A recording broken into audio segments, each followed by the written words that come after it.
नमस्कार दोस्तों, कैसे हैं आप लोग। आज की इस वीडियो में मैं आपके साथ टाटा टेक्नोलॉजी लिमिटेड कंपनी के क्वार्टर वन फाइनेंशियल रिजल्ट को डिस्कस करने जा रहा हूं। कंपनी ने अपने जून क्वार्टर वन फाइनेंशियल रिजल्ट को आज के दिन यानी कि 14 जुलाई को डिक्लेयर कर दिया है।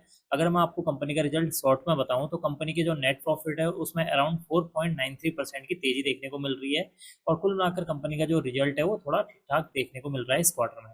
अब हम बात कर लेते हैं कंपनी के रिजल्ट के ऊपर। देखिए, यहाँ पर मैंने जो रिजल्ट ओपन किया हुआ है कंसोलिडेटेड रिजल्ट है। इस रिजल्ट में यहाँ पर हमें तीन सेक्शन पर फोकस करना है। पहला है जून 2025 रिजल्ट, सेकंड है यहाँ पर मार्च 2025 रिजल्ट, थर्ड है यहाँ पर जून 2024 रिजल्ट। तो सबसे पहले बात कर लेते हैं कि इस क्वार्टर में कंपनी की कितने करोड़ की रेवेन्यू जनरेट हुई है, यानी कि कंपनी का जो मेन बिजनेस है वहां से कितने करोड़ की इनकम जनरेट होती हुई नजर आई है। देखिए, इस क्वार्टर में कंपनी की 1244 करोड़ की रेवेन्यू जनरेट हुई है। प्रीवियस क्वार्टर में 1285 करोड़ की थी।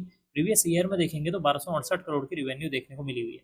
इसका मतलब कि अगर आप यहाँ पर कंपनी की रेवेन्यू को year on year wise compare करते हैं तो कंपनी की जो रेवेन्यू है उसमें अराउंड 1.89% की यहाँ पर गिरावट देखने को मिल रही है, जो कि इसके लिए एक निगेटिव पॉइंट है। बात कर लेते हैं यहाँ पर अदर इनकम के बारे में। इस क्वार्टर में कंपनी की 63 करोड़ की अदर इनकम है। प्रीवियस क्वार्टर में 57 करोड़। प्रीवियस ईयर में देखेंगे तो 23 करोड़ की यहाँ पर अदर इनकम देखने को मिल रही है। इसका मतलब कि इस क्वार्टर में कंपनी की जो अदर इनकम है उसमें एक अच्छा खासा इजाफा देखने को मिल रहा है, जो कि इसके लिए एक पॉजिटिव पॉइंट है। अब हम बात कर लेते हैं कंपनी के टोटल इनकम के बारे में।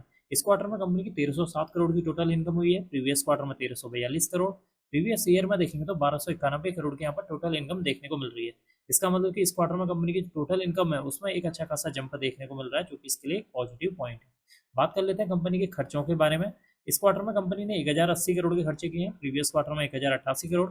प्रीवियस ईयर में देखेंगे तो 1072 करोड़ के यहाँ पर टोटल एक्सपेंसेस देखने को मिल रहे हैं।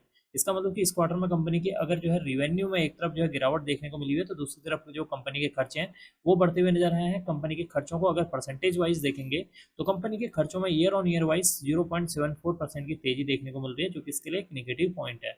अब हम बात कर लेते हैं कंपनी के प्रॉफिट बिफोर टैक्स के बारे में कि इस क्वार्टर में कंपनी का प्रॉफिट बिफोर टैक्स कितना देखने को मिल रहा है।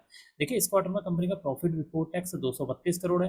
प्रीवियस क्वार्टर में 258 करोड़ था। प्रीवियस ईयर में देखेंगे 219 करोड़ देखने को मिला हुआ है। इसका मतलब कि इस क्वार्टर में कंपनी का जो प्रॉफिट बिफोर टैक्स है उसमें एक अच्छी खासी जंप देखने को मिल रही है। परसेंटेज वाइज देखेंगे तो उसमें अराउंड 5.93% की तेजी देखने को मिल रही है, जो कि इसके लिए एक पॉजिटिव पॉइंट है। बात कर लेते हैं कंपनी के टैक्सेस के बारे में। इस क्वार्टर में कंपनी ने 62.27 करोड़ का टैक्स पे किया है। प्रीवियस क्वार्टर में 69.22 करोड़। प्रीवियस ईयर में देखेंगे तो 57.61 करोड़ का टोटल टैक्स पे किया हुआ है। इसका मतलब कि इस क्वार्टर में कंपनी का जो टैक्स है यहाँ पर ज़्यादा जाता हुआ नजर आया है। अब हम बात कर लेते हैं कंपनी के मुनाफे के बारे में, यानी कि नेट प्रॉफिट के बारे में कि कंपनी को एंड में कितने करोड़ का मुनाफा हुआ है। देखिए, एंड में कंपनी को यहाँ पर 170 करोड़ का मुनाफा हुआ है। प्रीवियस क्वार्टर में 188 करोड़ का था। प्रीवियस ईयर में देखेंगे तो 162 करोड़ का मुनाफा देखने को मिला हुआ है। इसका मतलब कि इस क्वार्टर में कंपनी का जो मुनाफा है उसमें भी एक अच्छी खासी जंप देखने को मिल रही है। परसेंटेज वाइज देखेंगे तो 4.93% की यहाँ पर तेजी देखने को मिल रही है, जो कि इसके लिए एक पॉजिटिव पॉइंट है। एंड में हम डिस्कस कर लेते हैं कंपनी के ईपीएस यानी कि अर्निंग पर शेयर के बारे में। देखिए, इस क्वार्टर में कंपनी का ईपीएस 4 रुपये 19 पैसे है। प्रीवियस क्वार्टर में 4 रुपये 65 पैसे। प्रीवियस ईयर में देखेंगे तो 3 रुपये 99 पैसे देखने को मिला हुआ है। इसका मतलब कि इस क्वार्टर में कंपनी का जो ईपीएस है वो भी यहाँ पर बढ़ता हुआ नजर आ रहा है, जो कि इसके लिए एक पॉजिटिव पॉइंट है।